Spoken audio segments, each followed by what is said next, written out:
que na suka ozali élu ya Kasai Oriental lelo oyo makambo ezali koleka na minière ya Bakwanga Miba na banso landaki na ba réseaux sociaux ndenge nini bato bazali kolela okoki koloba nini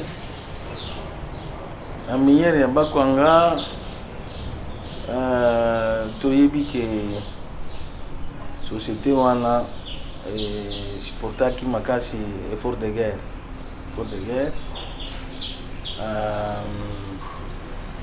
pe ekotaki na difficulté faillite. Il faut l'état ye moko asimba société wana apesa pe misolo oyo ekoki kosala que miba reprendre production na yo. Bon, toyokaki ke tata mokonzi ya mboka apesaki étude de part ya gouvernement basalisa miba na 5 millions. Nga nakanisi ke 5 millions ekoki te mpona korésoudre le problème. Il faut pe bakonzi oyo ya miba baponami baza bato baza na makanisi ya bien na plan ya bien mpona société wana baza na kosolo na baélu na baéli biso toza baéli tosala mwa plan moko avant mbongo wana ebima po esalisa ke misala ebanda. Il ne faut pas qu'on donne l'argent pour le plaisir de donner que ça n'aura pas d'impact. Il faut que mbongo wana soki kuti na kesi ya miba esalisa que misala ebandela. Donc il ne faut pas donner l'argent pour le plaisir de donner, peut-être pour le plaisir de dire non, on a donné, alors que ça ne va pas résoudre le problème. Nebandelo lobaki ete base nde mutotinzio base elingio. Est-ce que ba relation na yo yebisa biso état nango eza ndenge nini entre yo na base na yo na Kasai? Base na ngai ezali baza bien mais nayebisaka population opinion tant nationale qu'internationale ezali organisation politique moko baninga na biso ya UDPS bazo entretenir groupe moko oyo ezali na bizaleli ya milice nalobaka milice ezali na kati ya parti wana bato bazali kondimanga te bomonaki awa na Kingabo na Kasumbalesa na Mbujimai bazobuka bandako ya bato ndako ya badepute bazoboma bapolisier na Mbujimai bomomaka pe policier en 2019 nano enquête esalama te baresponsable bazate bakangami te basali kaka bandako na ngai oyo babukaki yango bayibaki badiamant na mbongo na kati ya ndako bazoloba te enquête eza te. Donc nde oyo toloba tozo dénoncer. Alors base bazali ko boyokaka bango te baza na kati ya kobanga mais balobaka pe na si bato ebele balingi makambo wana te ezali réseau moko ezofutama po bazala na kofinga koloba makambo ya mabe bafutami mpona kosala mosala wana osolaka na bango okendaka mpe kuna otalaka bango nakendeki na 2000 année passée nakendeki kuna bamilisi oyo nazoloba batindaki bango d'abord bapekisaki bato na ngai baya koyambanga na aéroport batindaka mpe bamilisi na bango baya kobwaka mabanga na cortège na ngai mais elekaki nango bien nazokaki te aza bien et puis quand nakendeki na ndako na ngai mpa na ngai nasalaki 3 jours base na ngai donc Mbujimai mobimba ezali kotambola na rythme ya présidence ya Ngolika Samson po quartier Bonzolo mobimba ezalaki envahi na bamilitant na ngai base na ngai base mpe bakomi ebele po oyo bazaki koyebisa bango bokozala kolia 4 fois par jour bazolia te même une fois ekomi kozala pasi meka ya maïs natikaki yango 1500 1300 1500 basombaka yango ntina 10 000 francs awa il y a 3 jours ou 4 jours namonaki camion moko na 300 personnes bazokima mbujumai bazokende kata 300 personnes Pronanit programme national de nutrition bapesi rapport ya Kasai Oriental bapesi rapport na bango balobi malnutrition ekoti na gestion ya gouverneur oyo ya remplacer ngai donc malnutrition ebele ekoti kuna bato bazokima babutulozo yawa bazokende Lubumbashi nde ozomona oyo nga nazali kosala bazomona yango te nde bato ebele bazondima ngai sikoyo bato na bango bakoti na kati ya base na ngai soki lelo ngoi akotuna ka songe ndeko mitalaka na miroir olobi ngoi ndenge otalaka gestion ya province ya Kasai Oriental osala bilan na ndenge positif ou négatif? nga na olobaki bilan na ngai ezalaki positif nasalaki nyonso te mais nasalaki oyo nakokaki kosala na misolo oyo nga nazalaki nango natunaka nanga pa ya bato alobaka soki bolobi nga nasalaki te boyebisa nga gouverneur moko oyo asalaki projet ya réalisaki projet ya 2 millions ya dollars à fonds propre ya province aza te nga natikeli population na ngai stade ya 11 millions 500 pasi oyo bazalaki komona na traversé ya mbala wa chitolo nasukisaki yango asali pont maréchal asali yango 285 écoles atongaki bahôpitaux na bacentre de santé mai natiaki mai na Loja, Ngandajika, Mwenaditu, Luputa, Kabine. Na Mujumai to signaki ba contrat misala ko banda calamité Mujumai. Atika ki pe barrage à 12 mégawatts na Tubidi. Pe na staki manso pour sécuriser la population. Donc les ali bilan largement positif. Les ambala liboso gouverneur na salle musala ndengona. Na 16 territoires ville ya Mujumai les ambala liboso ba mona ngo. Na yebi ke bato ebele bazo critiquer. Ba oyo bazaki ko critiquer. Ti siko bazaka kana kati ko critiquer ngai. Responsabilité ya gestion ya province et comme pas ya mutu mususu. Bazo tuna yete oyo azo sala. Soki likambo bimi kuna boyo kaka ngoi kasanje. C'est que ba yebi force ngoi kasanje. Donc bilan ezali nango largement positif. Est-ce que vous avez toujours un projet à Kasai Oriental? Nous connaissons ça. Nazali représentant, nazali élu la population de Kasai Oriental. Tokota kaba bureau, baya ba ministre, kolandela makambo ya province biso. Tokota na premier ministre, apesa gouverneur Mombongo, asali sa population, er masango mataki. Donc premier ministre apesa ki mbongo. Na ibité oyo asali na mbongo wana. Mais ngana tandelaga o Italie province na. Par relation à binona actuel gouverneur Ezandeni, vous devez que les Irak au côté. Ngai nazaka na kambo mutute. Mais bango des problèmes. Kolandela société na ngai biloko belé kasali ndako nanga bazo buka bazo pied yango na 5 km 5 mètres na 5 na 100 mètres a gouvernorat bazo pied ko banda na tol na toiture ti na fondation gouverneur les autres interventions donc nde makambo nazoyoka te mpona ngai nana problème na ngai. Tokomi presque na suka quelques minutes po tosilisa wekasonge soki lelo olingi ozonga na Kasai oriental osala lisusu en tant que politicien okozonga na casquette nini?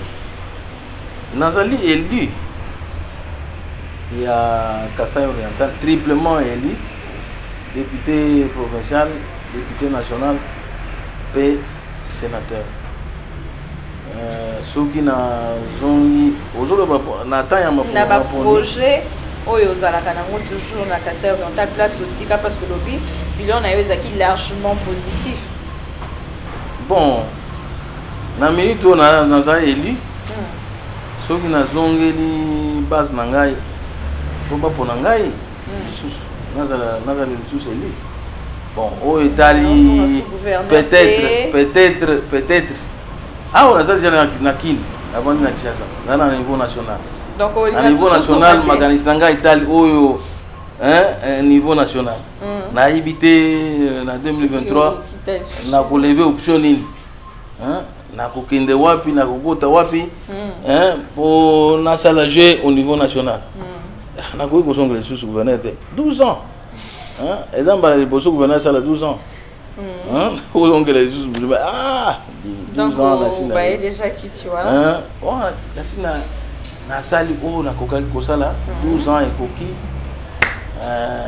makanisi na ngai naza na vision oyo ya kosalela mboka na biso nayebi te na niveau nini mais bokoyeba to comme la suka mot de la fin. Mot de la fin ya liboso na remercier bino pour vous permettre ngai na solola na population na biso na canal ya média ya plus télévision ezambala liboso naloba na canal wana apesi initiateur na bino papa Sylvain pesi pe merci mingi na baoyo balandi ngai bozala na esprit ya critique eza bien mais critique positive balobaka makambo ebele likolo na ngai kombo na ngai bato ebele balingaka koloba yango na ndenge ya mabe mais ngai nazali moto oyo nasambelaka nalingaka population na biso mingi nasalaki oyo nakokaki kosala sikoyo nazoselela population mais nana bitumba nayebi nana bitumba bino moko bozoyeba bozomona yango bitumba oyo nana yango ezali mpona opinion na ngai politique ezosepelisa bato mosusu te bayo bazali kokokritike biso kala balingi te tokritike bango lelo balingi te donc nde yango ozomona bapillage destruction méchante koboma ngoi kasanji kombo na ye kokritike yango kokosela ye makambo kobotola ndako eza makambo ya soni. Il faut corriger cette histoire. Je vais parler en français pour dire à tous ceux qui vont me suivre que je suis content de m'adresser à travers ce canal, votre média. Donc je tiens à vous remercier pour cette interview que vous m'accordez. Je remercie également votre initiateur, Papa Sylvain, qui me permet de m'adresser à l'opinion, aux Congolais qui vont me suivre, qui vivent de partout, qui vont me suivre pour la première fois peut-être. Donc je suis victime d'un acharnement qui ne dit pas son nom. Cet acharnement est lié à mes opinions politiques. Or, la Constitution consacre la liberté d'opinion sous réserve d'observance des lois, des bonnes mœurs et des troubles dans l'ordre public. Et donc, ceux qui nous critiquaient hier, qui nous calomniaient hier, qui nous injuriaient hier, n'acceptent plus la simple critique. Donc, si vous émettez une opinion contraire, vous êtes visé, vous êtes l'homme à abattre, et donc le pays ne peut pas marcher comme cela. Je tiens aussi à préciser que beaucoup de choses se racontent sur ma personne. Je suis un homme humble, mais je tiens vraiment à mes opinions. Je peux partager, hein, je peux partager les opinions du choc des idées jaillit la lumière. Si vous me convainquez, j'adhère. Je ne serai pas fanatique. Hein, je ne suis pas tribal parce que tel est de chez moi, je dois faire ceci, cela. Non. Moi, c'est qu'il faut me convaincre dans ce que vous faites. Donc, si vous avez promis des choses à la population, faites-les. Si vous ne les faites pas, je vous dirai de le faire. Si vous avez dit les choses des moutons vont se réaliser dans 3 mois, bon, ça devient plus d'une année. Nous devons critiquer. Alors, critiquer, si je critique, ça devient un problème. C'est ça mon problème. Pourquoi j'ai subi tout ce que je suis en train de subir. Cette injustice. Mais je sais que la justice, elle est divine. Et donc, les justes nous restituera tout ce que nous avons perdu et tout ce que nous sommes en train de perdre. Les justes va nous les remettre, nous rétablir dans nos droits. Voilà tout ce que je sais. Ok, merci beaucoup. Balingami, balingaka biso, nabanzi tokomi na suka ya émission na bino. Oyo bolingaka mingi tolobela Congo, une émission où on débat de la politique. Ezaki Wangai, Dorcas Kapinga, oyo azali mwana na bino, oyo bolingaka mingi. Merci beaucoup de votre sympathique attention que vous nous avez accordée. Merci à tous nos téléspectateurs qui nous suivent de partout. Et le rendez-vous est pris prochainement avec un nouveau numéro. Peut-être ça sera toujours le même ou un autre invité. Vous allez le savoir. Moi, je vous dis au revoir. Bye bye. Portez-vous bien chez vous.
prenne en